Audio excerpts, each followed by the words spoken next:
على عباده الذين اصطفى أما بعد فأعوذ بالله من الشيطان الرجيم بسم الله الرحمن الرحيم مالك يوم الدين سبحان ربك رب العزة عما يصفون وسلام على المرسلين والحمد لله رب العالمين اللهم صل على سيدنا ومولانا محمد وعلى آل سيدنا ومولانا محمد وبارك وسلم اللهم صل على سيدنا ومولانا محمد وعلى آل سيدنا ومولانا محمد وبارك وسلم اللهم صل على سيدنا ومولانا محمد وعلى آل سيدنا ومولانا محمد وبارك وسلم۔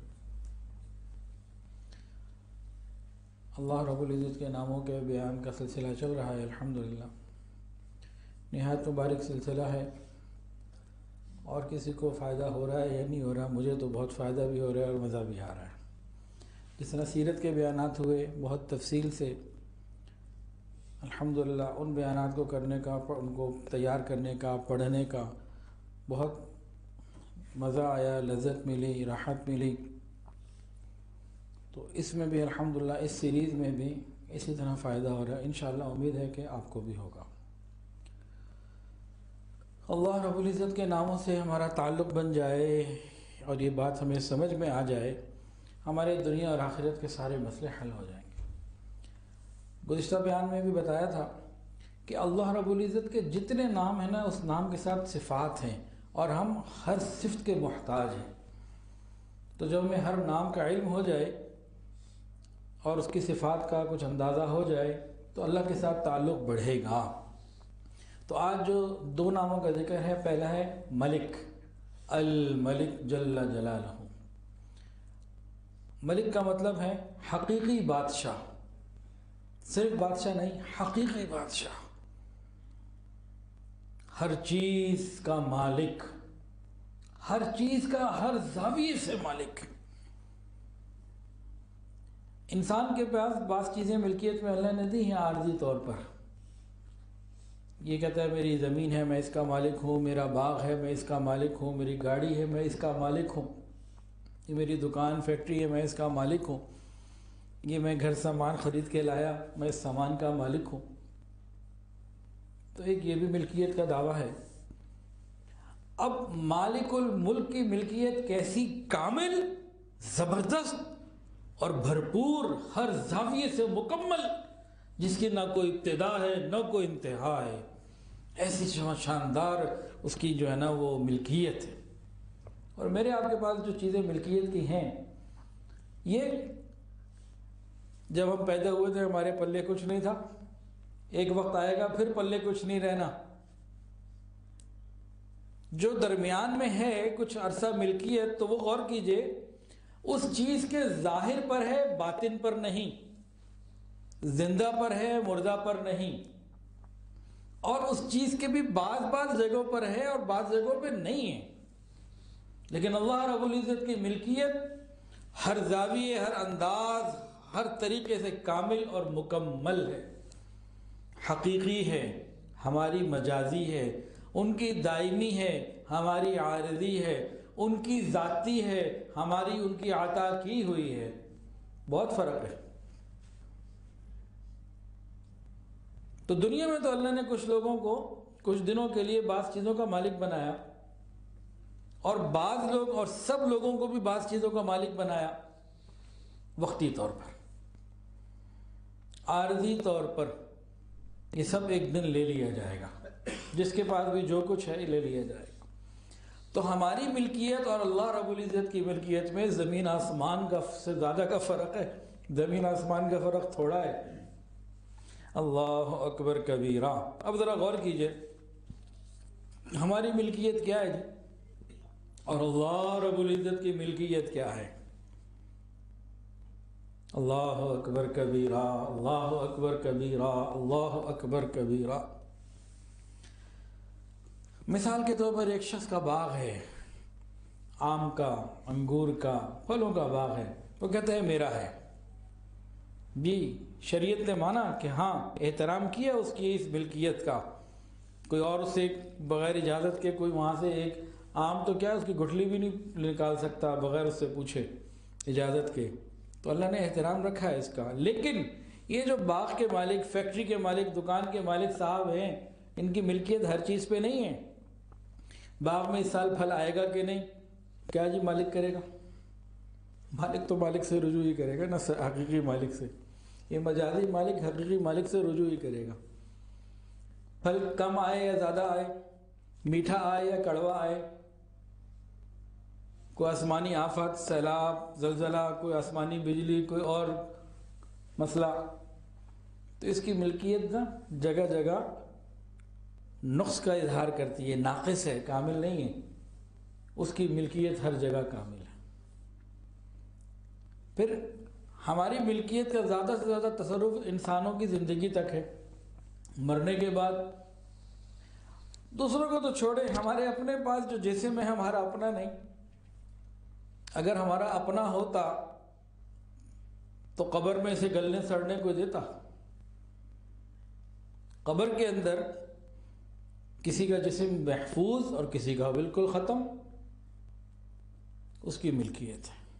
آپ کو ایک واقعہ سنائیں بڑا ایمان افروز، میں نے کئی مرتبہ سنا اور مزہ آتا ہے، آج آپ بھی سنیے۔ گجرانوالہ میں حضرت مفتی نعمان صاحب دامت برکاتہ العالیہ ہیں۔ یہ حضرت پیر حافظ ذوالفقار احمد نقشبندی دامت برکاتہ العالیہ یعنی حضرت جی کے خلیفہ مجاز بھی ہیں، اور الکہف گجرانوالہ کے ذمہ دار بھی ہیں، اور ان کی اہلیہ ہیں الحمدللہ ماشاءاللہ۔ تو وہ ہمارے ابراہیم اکیڈمی آن لائن کی ہیڈ ہیں۔ اللہ کی شان، بنات کے اندر وومن لیڈیز کے لیے ہمارا جو ابراہیم اکیڈمی کا آن لائن کا سلسلہ ہے، تقریباً دنیا کے 30 سے زیادہ ممالک میں پھیلا ہوا ہے الحمدللہ۔ 12,500 سے زیادہ اسٹوڈنٹس ہیں ہمارے پاس، اور بہت منظم اور مربوط طریقے سے، بڑے اچھے طریقے سے تعلیمی سلسلہ بچیوں کے لیے جاری ہے، اور 15-16 کورسز چل رہے ہیں الحمدللہ۔ تو ایک اچھا سلسلہ یہ لوگ چلا رہے ہیں اور ایک محنت کر رہے ہیں۔ تو مفتی نعمان صاحب دامت برکاتہ العالیہ، ان کا واقعہ، ان کے والد صاحب کا واقعہ سنیے۔ یہ کہاں سے ذہن میں آئے آج کہ قبر کے اندر ملکیت، ہم کہتے ہیں نا ہمارا جسم ہے، تو ثابت کرو نا کیسے ہے جی؟ تو قبر کے اندر جا کے ملکیت کا کیا ہوتا ہے؟ کسی کی قبر میں اللہ چاہے تو اس کو مٹی بنا دیتے ہیں، ختم کر دیتے ہیں، کسی کو باقی رکھتے ہیں۔ مفتی نعمان صاحب اور ان کے جو چھوٹے بھائی ہیں مفتی اسامہ صاحب، دونوں موجود تھے۔ تو ہم لوگ گجرانوالہ برانچ وزٹ کے لیے گئے ہوئے تھے، تو انہوں نے واقعہ سنایا اپنے والد صاحب کی قبر کا، ایمان افروز واقعہ۔ کیا واقعہ؟ کہنے لگے یہ 2022 نومبر میں ان کے والد صاحب کی تدفین کو تقریباً 1 سال ہونے میں چند دن باقی تھے، تو شدید بارشوں کا ایک سلسلہ آیا، شدید بارشوں کا۔ تو قبرستان میں کچھ قبریں خراب ہوئی، تو ان کے والد صاحب کی قبر بھی جو ہے نا وہ خراب ہو گئی۔ اطلاع ملی، گئے تو دیکھا کہ مٹی وغیرہ تو ختم ہی ہو گئی اوپر والی، اور کچھ سلیبیں بھی جو ہے نا وہ اپنی جگہ سے آگے پیچھے ہو رہی ہیں۔ انہوں نے سوچا کہ کیا کریں۔ جو وہاں گورگن تھا قبرستان میں، اس کو کہا، اس نے کہا جی نہ میں نہیں کوشش کرتا۔ انہوں نے کہا بھائی اس قبر کو ٹھیک کیا جائے۔ اس نے کہا نہیں ابھی سلیبیں ہٹائیں گے، بدبو آئے گی، پتہ نہیں کیا ہوگا، اور تم لوگ تو چلے جاؤ گے، میں پریشانی۔ اس نے مطلب کوئی لفٹ ہی نہیں کہا، جاؤ جی مولوی صاحب جاؤ، کتنے کڑے چکر چپائے گا، نکلو دو، مطلب اس نے کوئی بات نہیں کی۔ اب ان حضرات نے گھر میں مشورہ کیا آپس میں، بھائیوں نے، طلباء سے بھی، مختلف لوگوں سے، تو طے یہ کیا کہ ہم نے قبر کو صحیح کرنا ہے۔ تو کہتے ہیں اس مشورے میں، سوچ بچار میں چند دن گزر گئے۔ پھر مفتی نعمان صاحب، مفتی اسامہ صاحب دونوں طلباء کے ساتھ پھر قبرستان پہنچے۔ گورگن نے پھر کہا کیا کرنا؟ انہوں نے کہا نہیں تمہیں کچھ نہیں کرنا ہم نے، تم سائڈ پہ رہو، ہم کریں گے انشاءاللہ، فکر نہ کرو، تمہیں کوئی پریشانی نہیں ہوگی۔ ٹھیک ہے کر دو۔ یہ لوگ آئے، قبر تو کافی خستہ ہو چکی تھی، جب سلیب ہٹائی ہیں سیدھا کرنے کے لیے، صحیح کرنے کے لیے، جو ٹیڑھی سی ہو رہی تھیں، فرما رہے ہیں کہ خوشبو آئی، جو ان دونوں بھائیوں نے بھی سونگی، تمام طلباء جو خدمت کے لیے ساتھ آئے تھے سب نے سونگی، اور ایک دوسرے کو کہا کہ آپ کو آ رہی ہے، آپ کو آ رہی ہے؟ کہ ہاں مجھے بھی آ رہی ہے۔ تو ایسی خوشبو تو ہم نے کبھی نہیں سنی، ایسی خوشبو تو کبھی نہیں سونگنے کو ملی، عجیب خوشبو۔ کہتے ہیں کہ مفتی صاحب کہتے ہیں ہم حیران تھے، خوش بھی تھے، اور جب اندر دیکھا سلیب ہٹانے کے بعد تو کفن تک 1 سال گزر گیا تھا، بالکل صاف ستھرا، جیسا کہ ابھی ہی تھوڑی دیر پہلے 5 منٹ پہلے کسی نے رکھا ہو۔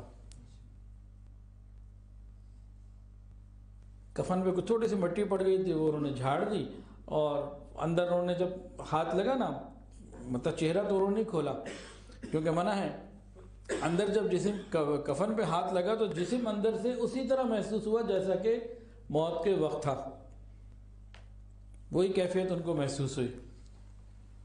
یہ کس کی ملکیت ہے جی؟ قبر میں جسم کو صحیح سلامت رکھنا مالک الملک کی ہے، کسی کا اختیار نہیں۔ تو ہماری ملکیت ناقص اور اللہ رب العزت کی ملکیت کامل۔ اللہ نے بندے کو جو تھوڑی بہت ملکیتیں دی ہیں نا ناقص سی، اس کو سیدھا رکھنے کے لیے سمجھایا بھی بہت ہے۔ دیکھو ہر نماز میں تم یاد کرو مالک یوم الدین، کہ حقیقی مالک پھر وہی ہے جو قیامت والے دن جس کی ملکیت ایسی کامل ہوگی کہ اس وقت جو مجازی طور پر ملکیتیں کچھ لوگوں کے پاس ہیں وہ بھی نہیں ہوں گی، صرف حقیقی بادشاہ کی ملکیت ہوگی، کچھ بھی نہیں ہوگا۔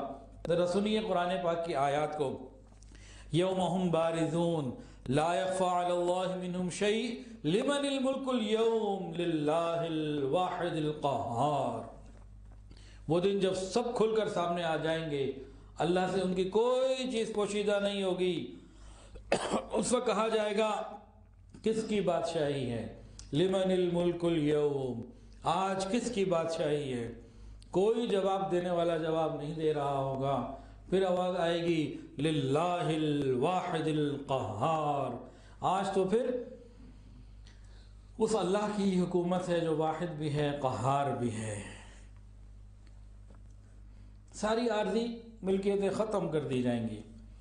حدیث کے اندر آتا ہے رسول اللہ صلی اللہ علیہ وسلم نے ارشاد فرمایا یقبض اللہ الارض یوم القیامہ ویطوی السماء یمینی ثم یقول انا الملک این الملوک، کہ قیامت کے دن زمین کو اللہ اپنے قبضے میں لے لیں گے، آسمان اپنے دائیں ہاتھ میں جو ہے نا وہ لپیٹ لیں گے، آسمانوں کو دائیں ہاتھ میں لپیٹ لیں گے، ثم یقول پھر فرمائیں گے انا الملک، میں ہوں بادشاہ، این الملوک الارض، زمین کے بادشاہ کدھر ہیں؟ کوئی نہیں بولے گا، وہ پھر اسی کی حقیقی بادشاہ کی حکومت ہوگی، پھر آج بھی اسی کی ہے۔ اور ایک حدیث کے اندر آتا ہے قیامت کے دن اللہ تمام پہاڑوں کو اور درختوں کو ایک انگلی پہ لے لیں گے، پانی اور مٹی کو ایک انگلی پہ لے لیں گے، تمام مخلوقات کو ایک انگلی پر لے لیں گے، پھر انہیں ہلائیں گے اور پھر فرمائیں گے، ارشاد ہوگا انا الملک انا الملک، میں ہوں بادشاہ، میں ہی ہوں بادشاہ۔ تو یہ وقت آنے والا ہے کہ جس دن اس حقیقی بادشاہ کی، اس حقیقی بادشاہ اور مالک کی ملکیت ہر ایک کو سمجھ میں آ جائے گی۔ مزہ تب ہے آج یہ بات سمجھ میں آ جائے اور ہم اپنے دل اور دماغ کے زاویے کو اپنی طرف سے نکال کر اللہ تعالیٰ کی طرف کر دیں۔ میں کچھ نہیں، میرا کچھ نہیں، مجھ سے کچھ نہیں، اللہ ہی اللہ ہے، اسی کی ملکیت ہے۔ ہم اس سبق پر آ جائیں گے، اللہ ہماری دنیا اور آخرت کے مسائل کو حل کر دیں گے۔ آج ہمارا بہت بڑا مسئلہ نا کس کا ہے؟ روزی کا، پیسے کا، روزی کا۔ اکثر دنیا اس پہ پریشان، مسلمان کیا کافر کیا۔ اور کل ایک میں نے رپورٹ پڑھی، وہ تھا کہ 2023 میں مزید مہنگائی آئے گی۔ IMF کے کسی بندے کی خبر لگی ہوئی تھی کہ اگلی اس 2023 میں 1/3 دنیا مزید مہنگائی کی لپیٹ میں آئے گی، آدھا یورپ بھی مہنگائی کی مزید لپیٹ میں آئے گا۔ تو آگے آنے والے سال اور سخت ہے، کوئی نرمی والا معاملہ نہیں ہے، زیادہ سختی والا معاملہ محسوس ہو رہا ہے۔ تو ہمیں کیا کرنا ہے؟ روزی کے لیے روزی کے مالک سے رجوع کرنا ہے، مالک کے حقیقی سے رجوع کرنا ہے جو ہر چیز کا مالک ہے، روزی کا بھی مالک ہے۔ واللہ خیر الرازقین، رزق کا مالک بھی وہی، تو اس سے رجوع بڑھائیے۔ ایک واقعہ سنیے اور اس کے اندر ایک دعا ہے، اس کو یاد کیجئے، بار بار اس کو مانگیے، اللہ تعالیٰ روزی کے معاملے حل کر دیں گے۔ ایک بدو تھا دیہاتی، رسول اللہ صلی اللہ علیہ وسلم کی خدمت میں آیا، بہت بھوکا تھا، کئی دنوں کی بھوک تھی۔ بات چیت کے بعد اس نے بھوک کے بارے میں کہا، بھوک لگی ہے، کچھ کھانے کو مل جائے۔ آقا صلی اللہ علیہ وسلم دو جہانوں کے سردار، ایک گھر میں بھجوایا، وہاں کچھ نہیں ملا، دوسرے گھر میں، تیسرے گھر میں، کئی گھروں میں نبی علیہ السلام گئے، اپنے کسی گھر میں کھانے کی کوئی چیز نہیں ملی۔ نبی علیہ السلام واپس آ گئے، وہ انتظار میں تھا، خیر بھوک کی شدت تھی، ایک کونے میں بیٹھ گیا۔ اللہ رب العزت نے مہربانی فرمائی، رحمت کا معاملہ ہوا، کہیں سے ایک بھنی ہوئی بکری آ گئی، کسی نے نبی علیہ السلام کو ہدیے میں بھیج دی، بکری تھی بھنی ہوئی۔ نبی علیہ السلام نے اس کے سامنے رکھی، اس کو فرمایا کھاؤ۔ وہ تو کئی دن کا بھوکا تھا، ایسے ٹوٹ پڑا جیسے کوئی دشمن پہ ٹوٹتا ہے، خوب کھایا، جب تسلی ہو گئی نا، سادہ آدمی تھا، اس نے ایک سوال پوچھا، اپنی سادگی اور معصومیت میں میرے اور آپ کے مسئلے حل ہو گئے۔ اس نے پوچھا یا رسول اللہ صلی اللہ علیہ وسلم، ابھی تو مجھے بھوک لگی تھی، اللہ نے آپ کو ذریعہ وسیلہ بنا دیا، میری بھوک مٹ گئی، لیکن کبھی مجھے بھوک لگی ہے اور آپ موجود نہ ہو، میں آپ کے پاس نہ ہوں، تو اس وقت میں کیا کروں؟ تو رسول اللہ صلی اللہ علیہ وسلم نے اس بندے کی توجہ روزی کے مالک کی طرف دلوائی اور ایک دعا بتائی، فرمایا کہ یہ دعا مانگا کرو، تمہاری روزی کا مسئلہ اللہ حل کر دیں گے۔ دعا بھی بتا دوں یا واقعہ کافی ہے؟ بتا دے جی، بہت آسان سی دعا ہے، اللہم انی اسألک من فضلک ورحمتک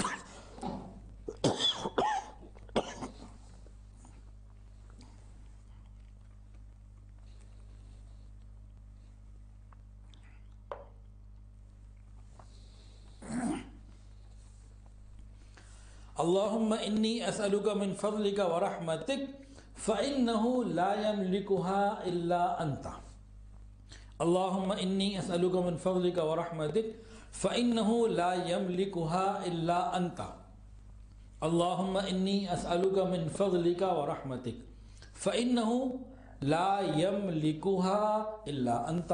اور اس کا ترجمہ توجہ اور غور کے ساتھ سمجھنے کی ضرورت ہے۔ ہمیں روزی کے وقت میں، روزی مانگنے کے وقت میں روزی کے مالک کی طرف رجوع کرنے کا حکم دیا جا رہا ہے۔ سنیے، اے اللہ میں تجھ سے تیرے فضل اور رحمت کا طلبگار ہوں، بے شک رحمت اور فضل کا تیرے سوا کوئی مالک نہیں۔ روزی اللہ کی رحمت اور فضل ہے نا، تو اللہ ہی سے لینی ہے، اللہ ہی کی طرف رخ کیا گیا۔ تو غور سے اس دعا کو بھی پڑھیے، سمجھیے اور اس کے ترجمے پہ بھی غور کیجیے۔ اے اللہ میں تجھ سے تیرے فضل اور رحمت کا طلبگار ہوں، بے شک تیری رحمت اور فضل کا تیرے سوا کوئی مالک نہیں۔ رحمت اور فضل کا تیرے سوا کوئی مالک نہیں، یہ اسلام کا مزاج دیا جا رہا ہے، بتایا جا رہا ہے، لوگوں کے دلوں میں اللہ تعالیٰ سے مانگنے کا جذبہ پیدا کیا جا رہا ہے کہ رحمت اور فضل کے خزانے جس مالک کے پاس ہیں اس سے رجوع کرو۔ اس پوائنٹ کو سمجھنے کی ضرورت ہے۔ جب ہم اللہ کے ذات اور اللہ تعالیٰ کی صفات، ان ناموں پہ اور ان کی تفصیلات پہ غور کریں گے تو شرک کی کسی قسم کی کوئی بات باقی نہیں رہے گی۔ رسول اللہ صلی اللہ علیہ وسلم نے ہر وقت اللہ کے ساتھ جوڑنے کی بات کی، اللہ سے مانگو، اللہ سے مانگو۔ ہر چیز کا مالک کون؟ مالک الملک، مالک ہے نا، ہر چیز کا مالک، ما الملک جل جلالہ۔ ایک زمانہ تھا جب والدین اپنے بچوں کی تربیت کرتے تھے اچھی، تو اپنے بڑھاپے اپنے گھروں میں گزارتے تھے، ماں باپ بوڑھے ہو جاتے، اولاد خدمت کرتی۔ آج ہم ذرا ایڈوانس ہو گئے، ترقی یافتہ ہو گئے، تو ہم نے تربیت دینی اعتبار سے نہیں کرنی، تو ہم مغرب کے طریقے پہ چل رہے ہیں۔ مغرب کے بوڑھے مرد کہاں گزرتے ہیں اس وقت، اور بوڑھی عورتیں کہاں گزارتی ہیں؟ اولڈ ہاؤس میں۔ صحیح جواب۔ یا پھر تنہائیوں میں، ایسے گزرتی ہے۔ آج ہم نے اپنے ماں باپ کی خدمت کو چھوڑا۔ بالکل فکر نہ کریں، جب ہم بوڑھے ہوں گے ہماری اولادیں ہمیں چھوڑ دیں گی۔ اولڈ ہاؤس لاہور میں بننے شروع ہو گئے۔ آج ایک جگہ میں گیا ملاقات کے لیے، تو انہوں نے بتایا 8 کنال کے اوپر اولڈ ہاؤس بن رہا ہے۔ تو ان کی نیت تو خیر اچھی ہے، لیکن یہ کیوں بن رہا ہے؟ کہ ہم نے اسلام کی تربیت کا مزاج ہی چھوڑ دیا۔ مسلمان ملک میں اولڈ ہاؤس کی ضرورت جو پیش آ رہی ہے، اس کا کیا مطلب ہے؟ کہ ہم نے شریعت کے مزاج کو چھوڑا ہوا۔ وہ مزاج کیا ہے ذرا سمجھ لیجئے۔ ایک بچے نے اپنے والد کو آ کے کہا کہ ابا مالک مکان ملنے آئے ہیں، تو باپ نے تربیت کے انداز میں پیار سے سمجھاتے ہوئے کہا بیٹا مالک تو اللہ ہے، حقیقی مالک تو اللہ ہے۔ ہاں دنیا میں اللہ نے کسی کو عارضی طور پہ ملکیت دی ہوئی ہے، جب چاہے جس سے اپنی دی ہوئی ملکیت واپس لے لے، ٹھیک ہے، اسے مالک مکان کہہ سکتے ہیں، لیکن حقیقی مالک اللہ ہے۔ یہ کیا ہے؟ بچپن سے ہی باپ نے ذہن بنایا۔ جب اولاد اس ذہن کو لے کے بڑھے گی نا تو ماں باپ کی پھر موت کے وقت، قبر کا، بڑھاپے کے وقت خیال کرنے والی بنے گی۔ یہ ماں باپ کی ذمہ داری ہے کہ بچپن سے ہی بچوں کو بتائے حقیقی مالک اللہ ہے۔ یہ تربیت کا فقدان ہمارے یہاں آ چکا۔ حضرت شیخ الحدیث حضرت مولانا زکریا رحمۃ اللہ علیہ اپنے بچپن کا ایک واقعہ سناتے ہیں جب ان کی عمر 5-6 سال ہوگی، 4 سال ہوگی۔ آپ بیتی ان کی کتاب ہے، کئی جلدوں میں، اس میں انہوں نے لکھا، فرماتے ہیں کہ بچپن میں میری امی نے مجھے تکیہ بنا کے دیا، بڑا خوبصورت سا، تو مجھے وہ بڑا پسند تھا، میں ہر وقت اس کو اپنے ساتھ رکھتا، سوتا تو اسی پہ سر رکھ کے سوتا، تو مجھے بہت پسند تھا، مجھے اس سے محبت ہو کے اس کو اپنے ساتھ رکھتا تھا۔ بچوں کو ہو جاتی ہے اٹیچمنٹ کسی بھی چیز سے۔ اب کہتے ہیں کہ کسی دن میرے والد صاحب نے لیٹنا تھا تو میں نے اپنا تکیہ ان کو پیش کیا، میں قریب ہوا، میں نے کہا ابا جان یہ میرا تکیہ لے لیجئے، اور میں نے ان کو پیش کیا جیسے کہ میں اپنا دل نکال کے ان کو دے رہا ہوں، مطلب مجھے وہ اتنا محبوب تھا وہ تکیہ۔ میں نے کہا میرا تکیہ لے لیجئے، آپ نے تھپڑ لگایا، ابھی سے کہہ رہا ہے میرا،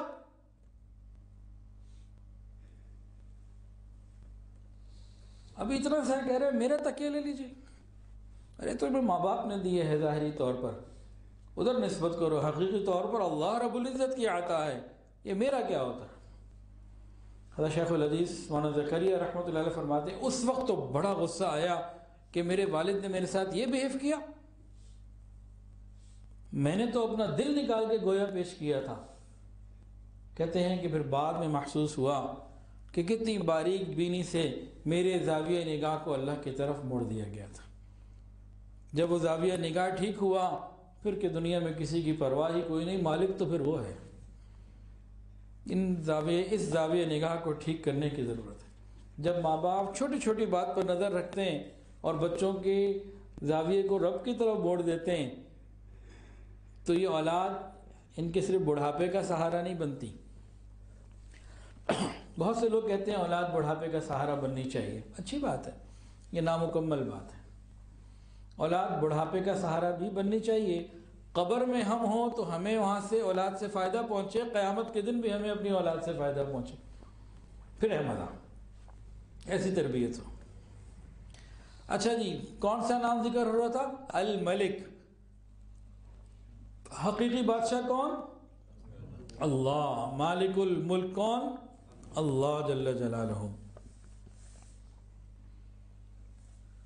ہم اپنے جسم کے بھی مالک نہیں ہیں، یہ کان، یہ آنکھ، یہ دل، یہ دماغ، ہم کسی چیز کے مالک نہیں۔ میرا دل، میری آنکھ، میرے کان مجازی طور پر، عارضی طور پر، حقیقی مالک اللہ ہے۔ قرآن کی آیات سے ثابت ہے، ان السمع والبصر والفؤاد کل اولئک کان عنہ مسئولا، کہ بے شک کانوں کی سنوائی کا، آنکھوں کے دیکھنے کا اور دل کا قیامت کے دن سوال ہوگا، ہر چیز کے بارے میں پوچھو گے۔ بھئی اگر میری ہے تو میں جیسے مرضی استعمال کروں، میرا جیسے میری مرضی، کوئی پوچھنے والا کہاں آ گیا؟ بھئی جب کوئی پوچھنے والا ہے تو اس کا مطلب یہ ہے کہ میرا جسم میری مرضی نہیں ہے، اللہ کا جسم اللہ کی مرضی ہو تو بات بنے گی۔ قل ارأيتم ان اخذ الله سمعكم وابصاركم وختم على قلوبكم من اله غير الله يأتيكم به۔ اے پیغمبر ذرا ان سے کہیے تو صحیح، ذرا مجھے بتاؤ، اللہ اگر تمہارے سننے کی طاقت کو واپس لے لے اور تمہاری آنکھیں تم سے چھین لے اور تمہارے دلوں پہ مہر لگا دے تو اللہ کے سوا کون سا معبود ہے جو تمہیں یہ چیزیں لا کے دے دے؟ دیکھو ہم کیسے کہ مختلف طریقوں سے سمجھاتے ہیں لیکن پھر بھی لوگ منہ پھیر لیتے۔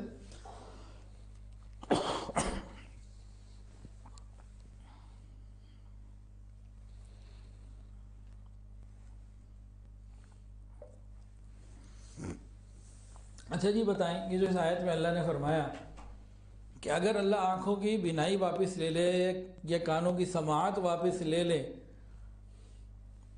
تو کوئی دوبارہ دے سکتا ہے؟ نہ۔ اچھا، اللہ تعالیٰ آنکھوں کی بینائی بھی واپس لے لیتے ہیں اور اللہ تعالیٰ کانوں کی سماعت بھی واپس لے لیتے ہیں۔ غور کیجئے، جب انسان پیدا ہوتا ہے نا تو اس کے بعد کچھ بھی نہیں ہوتا، ہاتھوں میں قوت نہیں ہوتی، پاؤں میں چلنے کی ہمت نہیں ہوتی، دل دماغ میں اتنی سوچنے کی، فیصلہ کرنے کی قوت نہیں ہوتی، گردن ٹھہری بھی نہیں ہوتی۔ یہ چیزیں ملتی ہیں، پھر ان کے اندر قوت آتی ہے اور یہ بڑھتی ہیں، پھر بالغ ہوتا ہے تو جوانی کی نعمت بھی ملتی ہے۔ 18-20 سال کی عمر سے لے کے 40 45 48 50 سال تک یہ بہترین وقت ہوتا ہے انسان کو نیک اعمال کرنے کے لیے۔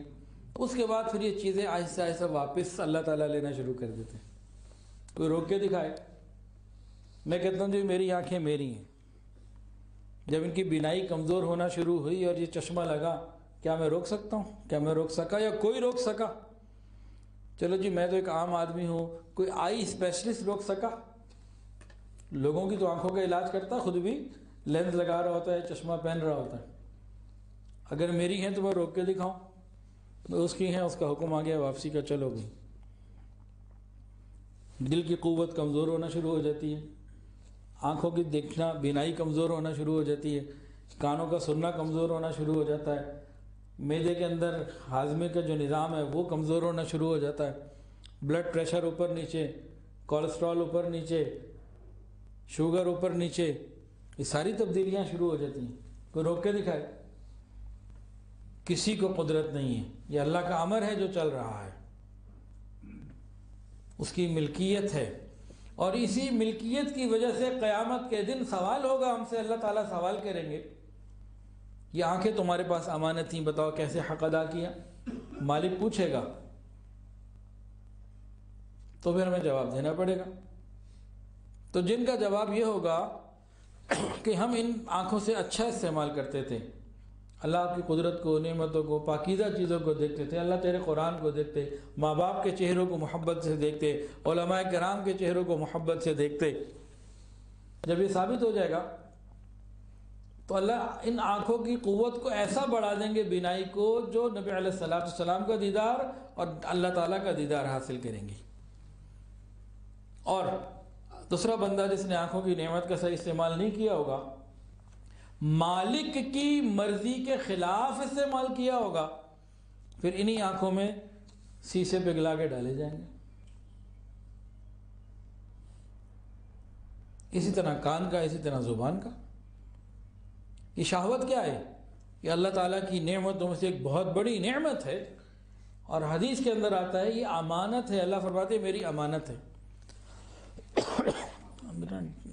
گرم چائے کا یا کشمیری چائے کا ذرا پیغام دے دیں۔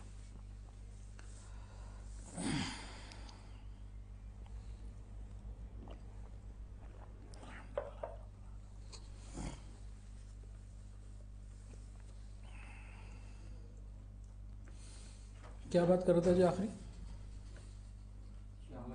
ہاں، شہوت اللہ رب العزت کی دی ہوئی امانتوں میں سے ایک امانت ہے، اور بڑی نعمتوں میں سے ایک بہت بڑی نعمت ہے۔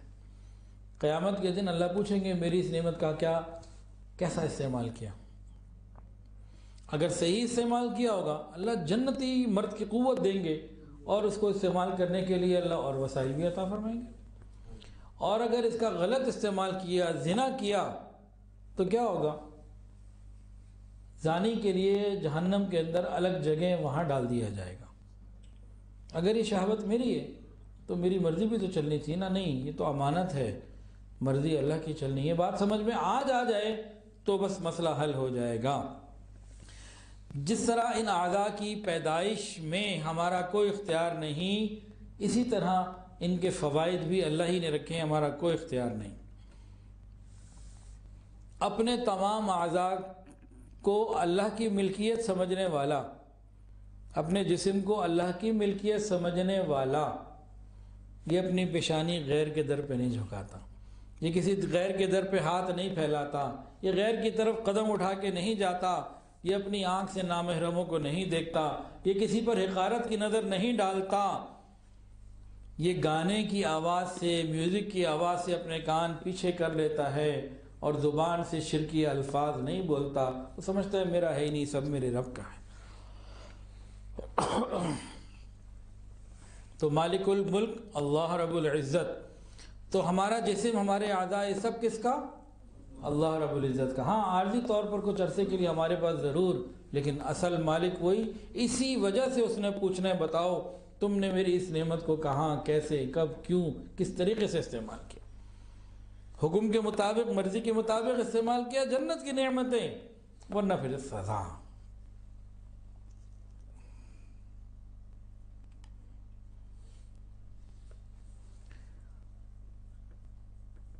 ایک اور موضوع ذرا سمجھ لیجئے۔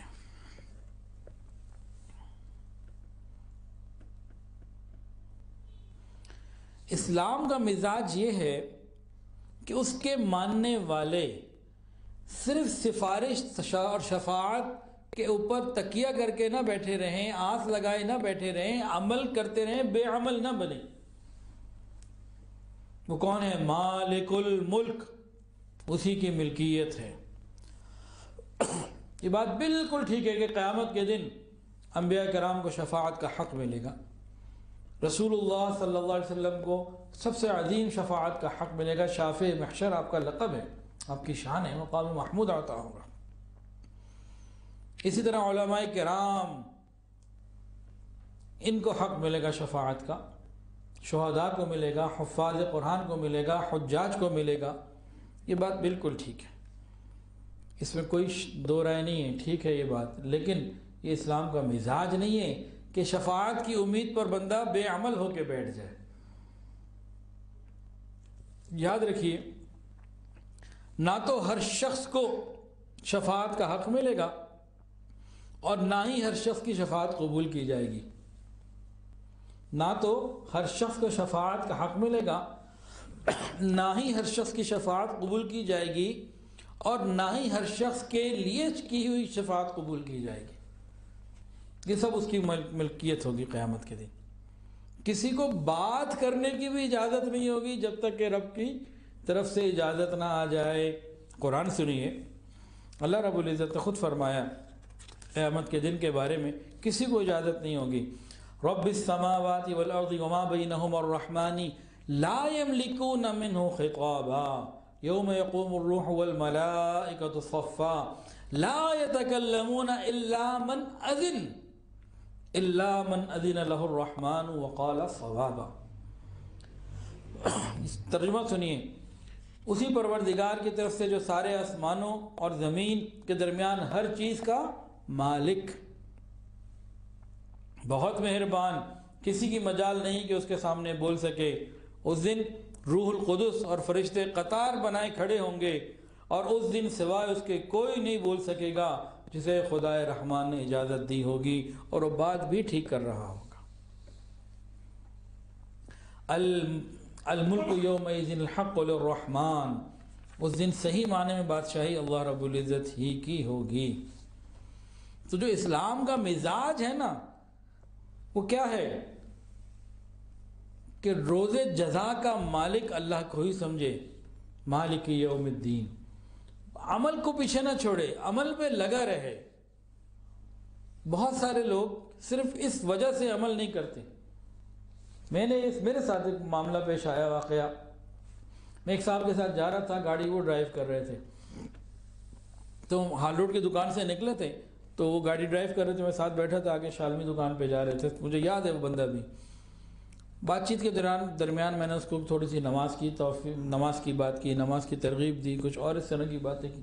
اس نے مجھے ڈائریکٹ کہا، اس میں کوئی اور راوی نہیں ہے، کہنے لگا جی وہ میرے جو پیر صاحب ہیں نا، انہوں نے میرے کوئی 7 گھیرے لگا دیے ہیں اور اب نے جنت ہی میں جانا ہے۔ یہ انتہائی غلیظ بات ہے، یہ شریعت کا مزاج نہیں ہے۔ قیامت کے دن حساب کتاب تو یقینی ہے، لیکن کسی کے بارے میں اس کو شفاعت مل جائے یہ اس کی کوئی گارنٹی نہیں دے سکتا، کہ جی کوئی گارنٹی نہیں دے سکتا کہ حضور صلی اللہ علیہ وسلم میری شفاعت لازمی ہی کریں گے اور میں جنت میں ہی جاؤں گا، ایسی گارنٹی کوئی نہیں دے سکتا۔ میرے پیر صاحب مجھے جنت میں ہی لے کر جائیں گے، میں لازمی جنت میں جاؤں گا، پیر صاحب لے جائیں گے، یا میرا فلانا اللہ کے نیک بندے سے رشتہ داری کا تعلق ہے وہ لے جائیں گے۔ نا نا نا نا، یہ بے عملی جو ہے نا، اس کی دعوت اسلام نے نہیں دی، یہ مزاج نہیں ہے۔ مالک الملک وہی ہے، مالک یوم الدین وہی ہے، ہمیں عمل پہ رہنا ہے۔ اب حضور پاک صلی اللہ علیہ وسلم کی دو باتیں سن لیجئے۔ نبی علیہ السلام نے فرمایا عقل مند وہ ہے جو اپنے نفس کو دبائے رکھے اور موت کے بعد والی زندگی کے لیے عمل کرتا رہے، اور بے وقوف وہ شخص ہے جو نفس کی غلامی کیا کرتا رہے اور اللہ سے امید رکھے مجھے جنت دے دے گا۔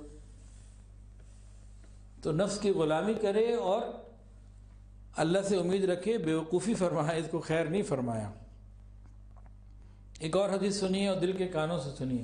اللہ مجھے اور آپ کو قیامت کے دن رسول اللہ صلی اللہ علیہ وسلم کی شفاعت عطا فرمائے، یہ میری اور آپ کی دن رات کی دعا ہے، تمنا ہے ہر مسلمان کی۔ آقا علیہ السلام، انبیاء کرام، علماء، شہداء، حفاظ، حجاج، نیک لوگ کی شفاعت ضرور کریں گے، اس سے انکار نہیں ہے، لیکن اسلام کا مزاج سمجھانے کی بات ہو رہی ہے تاکہ عمل پر ہم آگے آئیں۔ ابھی حدیث سنیے اور دل کے کانوں سے سنیے۔ آقا صلی اللہ علیہ وسلم نے ارشاد فرمایا، اے بنو ہاشم، اپنے آپ کو جہنم کی آگ سے بچاؤ۔ اے عبد المطلب کی اولاد، اپنے آپ کو جہنم کی آگ سے بچاؤ۔ اے فاطمہ، اپنے آپ کو جہنم کی آگ سے بچاؤ۔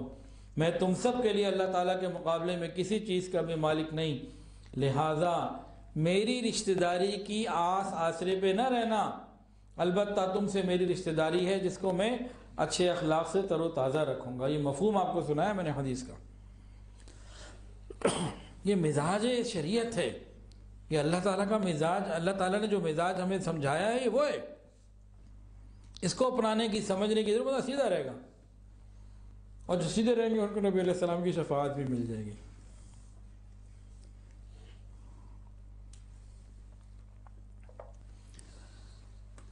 ایک مسئلہ اور حل ہو جائے جی آج۔ یہ حکومتیں کون لاتا ہے؟ یہ الیکشن سے آتی ہیں؟ یہ اچھے حکمران اور برے حکمران یہ میرے اور آپ کے ووٹ سے آتے ہیں؟ کیا یہ دھرنے سے آتے ہیں؟ ایک جملہ یاد رکھیے اور ساری بات کو سنیے گا۔ تبدیلی عوام کے دھرنے سے نہیں آ سکتی، تبدیلی عوام کے سدھرنے سے آئے گی۔ سدھرنے کے لیے ہم تیار نہیں ہیں، دھرنوں سے وہ ٹھیک ہونے نہیں دیتا معاملے کو۔ سدھرنے کے لیے میں تیار نہیں ہوں، اور دھرنے سے وہ معاملہ ٹھیک کرنے کو تیار نہیں، تو بات کیسے بنے گی؟ آقا صلی اللہ علیہ وسلم نے ارشاد فرمایا کہ تم اللہ رب العزت سے کوئی چیز ان کی جو ملکیت میں ہو ان کی کے خلاف چل کے نہیں لے سکتے۔ واضح بتا دیا کہ مالک وہی ہے، اور ان کی ملکیت میں خزانوں میں جتنی چیزیں ہیں تم ان کو ناراض کر کے ان کے خلاف جا کے نہیں لے سکتے، ہاں راضی کر کے لے سکتے۔ قل اللہم مالک الملک، قل اللہم مالک الملک، کہہ دیجئے اے اللہ، اے اقتدار کے مالک، جسے تو چاہتا ہے اقتدار عطا فرما دیتا ہے۔ مالک الملک تؤتی الملک من تشاء وتنزع الملک ممن تشاء، جسے چاہتا ہے اقتدار عطا فرما دیتا ہے، جسے چاہتا ہے کرسی سے نیچے چھین ایسے کھینچ لیتا ہے۔ وتعز من تشاء وتذل من تشاء، جسے چاہتا ہے عزت دیتا ہے اور جسے چاہتا ہے ذلیل کر دیتا ہے۔ اللہ اکبر کبیرہ، بیدک الخیر انک علی کل شیء قدیر، ساری بھلائی اللہ ہی کے ہاتھ میں ہے، بے شک وہ ہر چیز پر، یقیناً تو ہر چیز پر قادر ہے۔ تولج اللیل فی النہار وتولج النہار فی اللیل وتخرج الحی من المیت وتخرج المیت من الحی وترزق من تشاء بغیر حساب، تو ہی ہے جو رات کو دن میں داخل کرتا ہے اور دن کو رات میں داخل کرتا ہے، تو ہی بے جان چیزوں میں سے جاندار کو نکالتا ہے، جاندار میں سے بے جان کو نکال لاتا ہے، جسے چاہتا ہے بے حساب رزق دیتا ہے۔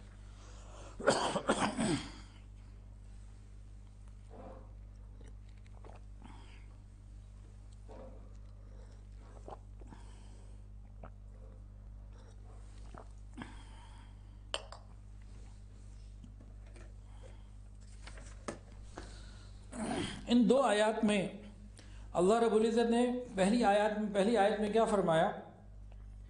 جسے چاہتا ہے اقتدار عطا فرماتا ہے، جسے چاہتا ہے اقتدار کی کرسی سے نیچے اتار دیتا ہے، جسے چاہتا ہے عزت دیتا ہے، جسے چاہتا ہے ذلت دیتا ہے۔ اور اگلی آیات میں دو مثالیں دیں، رات اور دن کی، مردے سے زندہ کو نکالنے کی، زندہ سے مردے کو نکالنے کی۔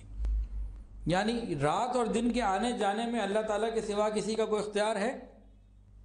بتائیں، بالکل بھی نہیں۔ کوئی رائی کے دانے کے برابر، ہلکا پھلکا تھوڑا سا۔ اللہ چاہتا ہو کہ آج سورج 6:30 پہ نکلے تو کوئی 28 پہ نکال سکتا ہے، رات 5:13 پہ شروع ہو تو کوئی 5:31 کر سکتا ہے، کوئی ذرا سا بھی 19-20 نہیں نا۔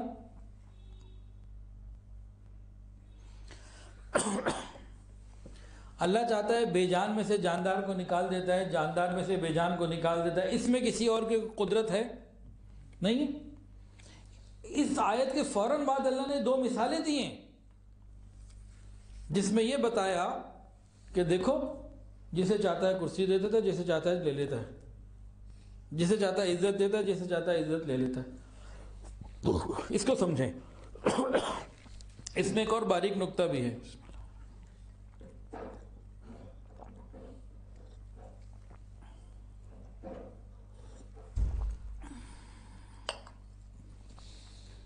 اقتدار کو الگ ذکر فرمایا، عزت کو الگ ذکر فرمایا، سمجھنے کہ نہیں؟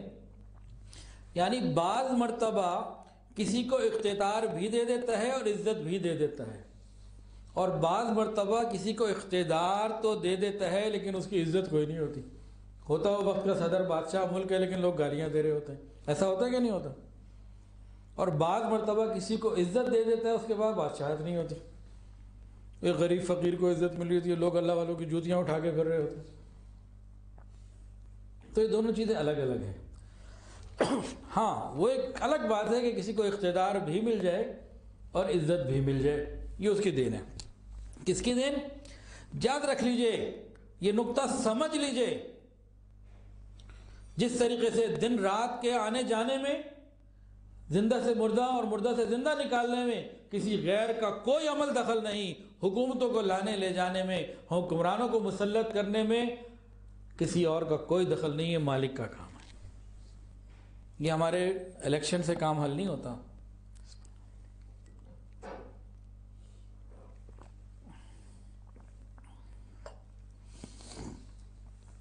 ہم سمجھتے ہیں دھرنے سے حالات تبدیل ہوں گے، اللہ فرماتے ہیں سدھرنے سے حالات تبدیل ہوں گے۔ تو پوری کس کی ہوگی؟ دھرنے والوں کی یا اللہ تعالیٰ کی؟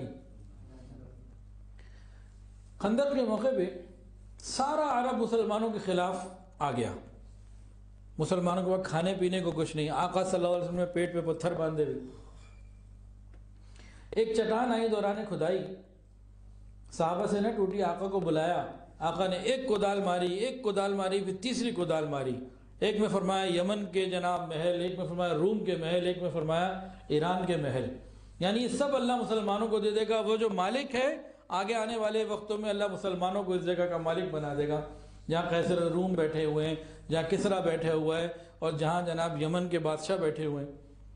جب یہ آیت نازل ہوئی نا، جب یہ واقعہ ہوا تو منافقین مذاق اڑانے لگے، کھانے کو ہے کچھ نہیں، یہ چھوٹی سی سلطنت سنبھالی نہیں جا رہی، کہتے ہیں سپر پاورز کو ہٹا کے ان کی ملک لیں گے۔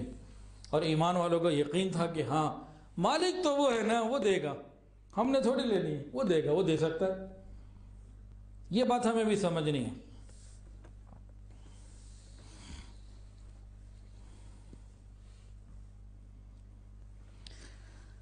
ایمان والوں کی ذمہ داری یہ ہے کہ وہ اچھے حکمران لانے کے لیے مالک الملک کی طرف متوجہ ہو جائیں۔ اب دو واقعات سن لیجئے، اس سے یہ جملہ واضح ہو جائے گا کہ تبدیلی دھرنے سے نہیں سدھرنے سے آئے گی۔ حجاج بن یوسف بہت ظالم بادشاہ تھا، حکمران، کسی نے اس کے ظلم کی وجہ سے اسے بد دعا دی، تو جب وہ بد دعا دے رہا تھا تو ایک بہت بڑے ولی حضرت حسن بصری رحمۃ اللہ علیہ، بہت بڑا نام ہے، تابعین میں بہت بڑے بزرگ ہیں، انہوں نے کہا حکمران کو بد دعا مت دو، سنیے اور دل کے کانوں سے سنیے، حکمرانوں کو بد دعا مت دو، تم خود اپنی بدعمالیوں کی وجہ سے ایسے حکمران لاتے ہو۔ اور فرمایا مجھے ڈر ہے اگر حجاج معزول ہو جائے یا مر جائے تو تم پر کوئی بندر یا خنزیر کو حکمران بنا دیا جائے۔ اور فرمایا حدیث میں بے شک تمہارے اعمال تم پر حاکم بنائے جاتے ہیں، جیسے تم ہوگے ویسے ہی حاکم مسلط کیے جائیں گے۔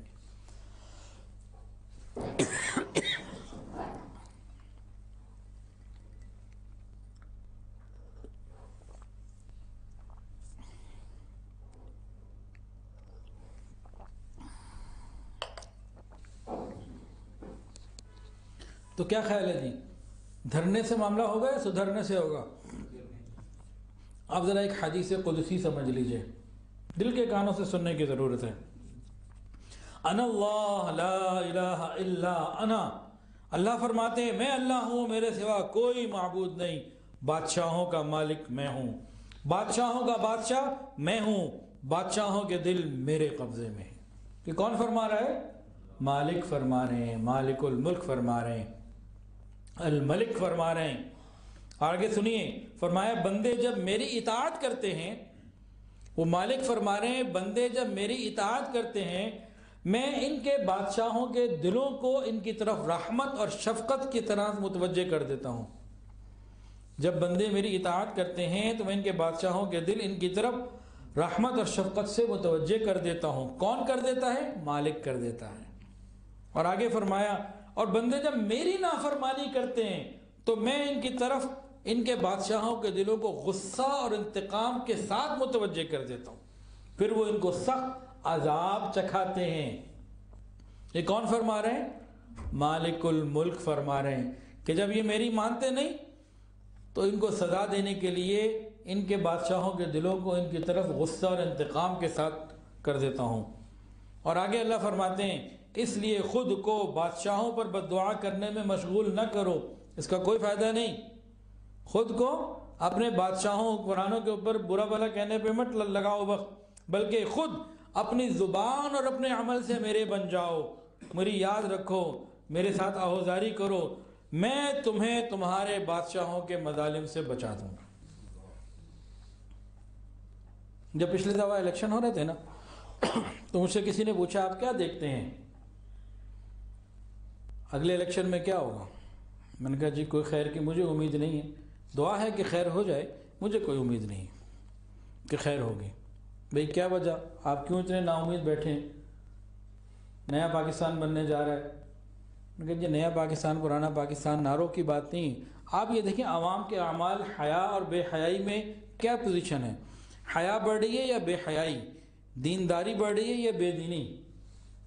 جی تو صاف ظاہر ہے بے حیائی بڑھ رہی ہے، بے دینی بڑھ رہی ہے۔ تو میں نے کہا پھر نتیجہ بھی صاف ظاہر ہے کہ موجودہ کے بعد بندر، بندر کے بعد خنزیر، اس کے بعد اس سے بڑی چیز اور کیا ہے؟ ابھی بھی الیکشن کے بارے میں باتیں ہو رہی ہیں، ہوتے ہیں نہیں ہوتے مجھے نہیں معلوم، کہتے ہیں ٹیکنوکریٹ گورنمنٹ بنے گی، وہ کیا بنتا ہے کیا نہیں بنتا، ان ساری سیاسی بحث سے قطع نظر اگر ابھی بھی الیکشن ہو جائیں کیا حالات ٹھیک ہو جائیں گے؟ بالکل بھی نہیں، سوال ہی پیدا نہیں ہوتا۔ ہمارے اعمال خرابی کی طرف بڑھ رہے ہیں، حالات کیسے ٹھیک ہو جائیں گے؟ اللہ اور اس کے رسول کا فرمان کیسے غلط ہو جائے گا؟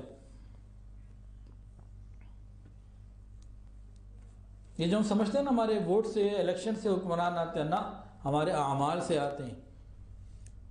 جیسے ہمارے اعمال ہوں گے ویسے ہمارے حکمران ہوں گے۔ 2 + 2 4 سمجھ میں آتا ہے تو یہ بھی تو سمجھ میں آنا چاہیے نا۔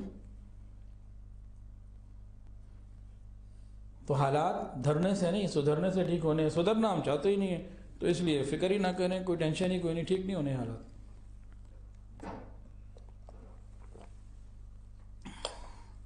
ان اللہ لا یغیر ما بقوم حتی یغیروا ما بانفسہم، اللہ ان لوگوں کے حالات، اس قوم کے حالات نہیں بدلتا جو اپنی حالت خود نہیں بدلنا چاہتے۔ ہم ہی اپنی حالت ٹھیک نہیں کرنا چاہتے. تو مالک الملک نے تو صاف صاف بتایا. ہم سننے کے بعد ٹھیک ہی نہیں ہونا چاہتے تو پھر حالات نہیں ٹھیک ہونے لگے ایسے. ہاں ہم ٹھیک ہو جائیں گے, حالات ٹھیک ہو جائیں گے انشاءاللہ. الملک جل جلالہ, شہنشاہ ایک اللہ کے ذات ہے. بادشاہ آپ کسی کو بھی کہہ سکتے ہیں, جو بادشاہ اس کو آپ بادشاہ کہیں, ٹھیک ہے کوئی بات نہیں, لیکن شہنشاہ یہ کسی کو نہیں کہہ سکتے. شہنشاہ اکبر, شہنشاہ جہانگیر, شہنشاہ فلاں, وہ جی ایران کا شہنشاہ, بالکل بدترین لقب ہے انسانوں کے لیے. یہ لقب صرف ایک اللہ کے لیے ہے. حدیث سنیے, اللہ تعالیٰ کے نزدیک سب سے بدترین نام والا وہ شخص ہے جس کو شہنشاہ کا نام دیا جائے. دیکھو اللہ تعالیٰ کے سوا کوئی شہنشاہ نہیں, بادشاہوں کا بادشاہ صرف ایک اللہ.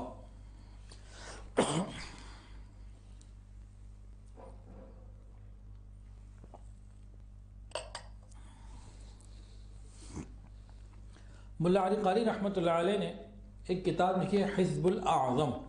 اس میں ایک دعا ہے, اس دعا کا میں ترجمہ سنا رہا ہوں.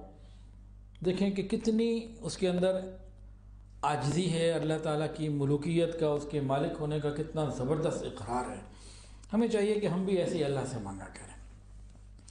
اے اللہ تو ہی بادشاہ ہے, تیرا کوئی شریک نہیں, تو یکتا ہے, تیری کوئی مثال نہیں, تیرا کوئی مثل نہیں. تیری ذات کے سوا جو کچھ ہے سب ختم ہو جانے والا ہے. تیری توفیق کے بغیر تیری فرمانبرداری نہیں کی جا سکتی, اور نہ تیرے علم کے بغیر تیری نافرمانی کی جا سکتی ہے. تیری اطاعت کی جائے تو قدردانی کرتا ہے, تیری نافرمانی کی جائے تو بخش دیتا ہے. تو ہر حاضر سے نزدیک, تو ہر حاضر سے زیادہ نزدیک تر ہے, اور ہر نگہبان سے زیادہ قریب ہے. تو لوگوں اور ان کی خواہشات کے درمیان حائل ہو گیا, یعنی جو تو نے چاہا وہی ہوا. تو نے پیشانیوں کے بال پکڑ رکھے ہیں, یعنی ہر چیز تیرے قدرت میں ہے, تیرے قبضے میں ہے. تو نے لوگوں کے سب کاموں کو لوح محفوظ میں لکھ دیا, سب کی عمریں لکھ دیں. مخلوق کے دل تیرے لیے کشادہ ہیں, بھید تیرے سامنے سب کھلے ہوئے ہیں. حلال بس وہی چیز ہے جسے تو نے حلال قرار دیا, حرام وہی ہے جس کو تو نے حرام کا فرمایا. دین وہی ہے جو تو نے جاری کیا, حکم اور فیصلہ وہی ہے جو تو نے مقدر کیا. سب مخلوق تیری پیدا کردہ ہے, سب بندے تیرے ہی بندے ہیں. تو ہی اللہ ہے جو بڑا مہربان اور رعایت رحم والا ہے. میں تیرے اس روح انور کے وسیلے کے طفیل تجھ سے مانگتا ہوں جس سے سب آسمان اور زمین چمک اٹھے. تیرے اس حق کے وسیلے سے مانگتا ہوں جو تیری ساری مخلوق پر ہے, یعنی عبادت, اور اس حق کے وسیلے سے جو سوال کرنے والوں کے واسطے تو نے اپنے اوپر لازم فرمایا ہے کہ تو مجھے معاف فرما دے اس صبح میں, اس شام میں, اور یہ کہ تو اپنی قدرت سے مجھے دوزخ کی آگ سے پناہ عطا فرمائے. بندے کو الملک اس نام کا تقاضا یہ ہے کہ بندے کو چاہیے کہ یقین رکھے میری جان, میرا مال, میرا سب کچھ یہ میرے رب کا ہے, میرے پاس امانت ہے, حقیقی مالک اللہ ہے. کوئی اللہ کے لیے جان بھی اگر دے دے تو کیا ہے کہ جان دی ہوئی اسی کی تھی, حق تو یہ ہے کہ حق ادا نہ ہوا. تو ابھی تک ہم نے جو بات کی الملک, آج دوسرا نام ہے القدوس. اچھا, عبد الملک اور عبد القدوس یہ بھی بڑے پیارے نام ہیں, رکھنے چاہیے نام, یہ بچوں کے نام, عبد الملک اور عبد القدوس.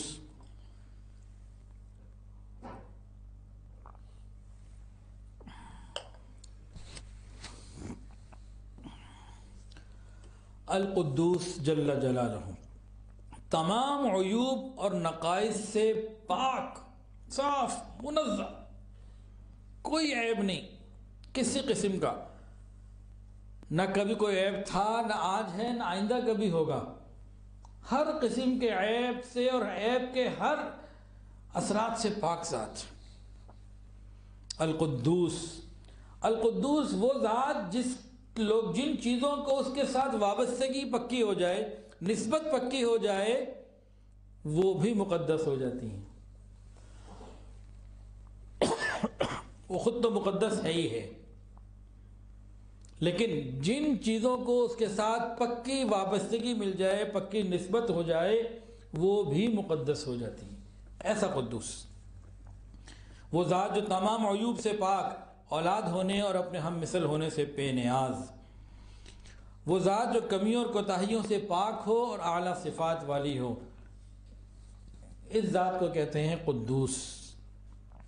قرآن مجید میں قدوس کا لفظ 2 جگہ پر آیا، ایک تو سورہ حشر میں هو اللہ الذی لا الہ الا هو الملک القدوس السلام المؤمن المہیمن العزیز الجبار المتکبر سبحان اللہ عما یشرکون۔ ایک تو اس آیت میں قدوس کا لفظ ہے، اور ایک بڑا برکت والا نام ہے قدوس۔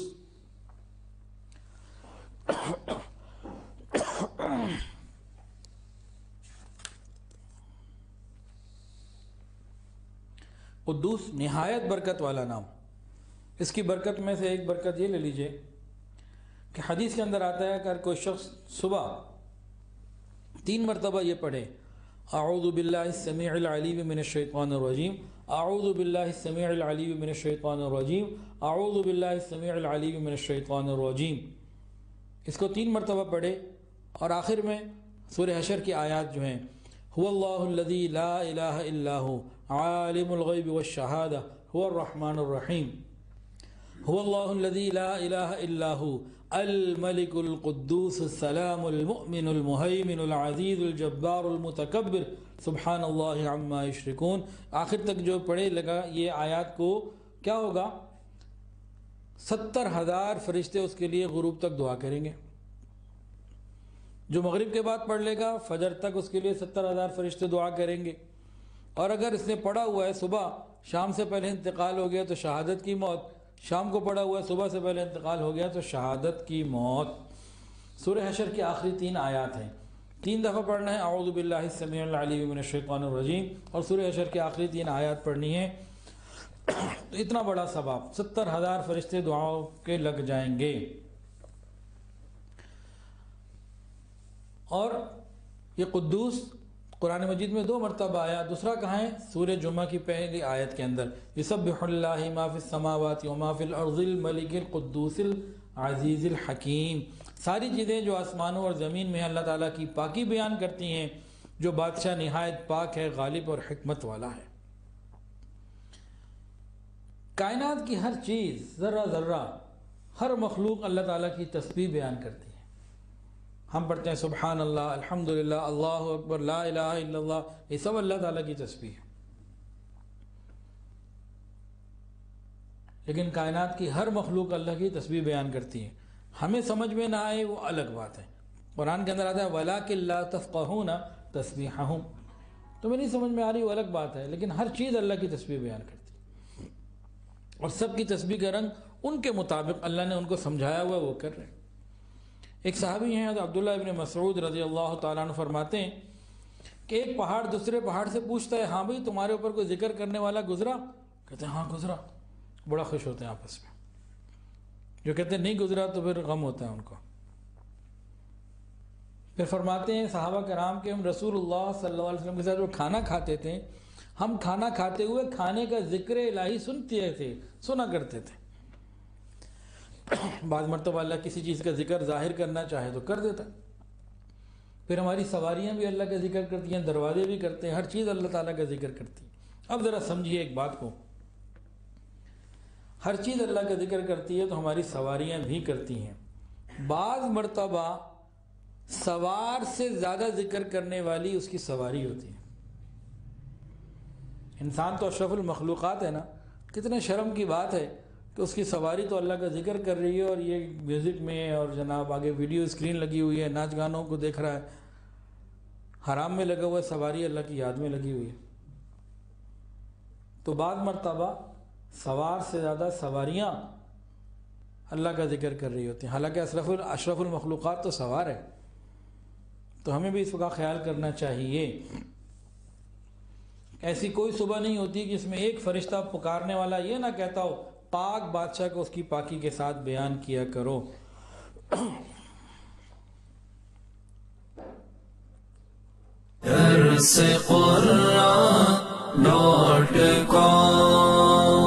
www.darsequran.com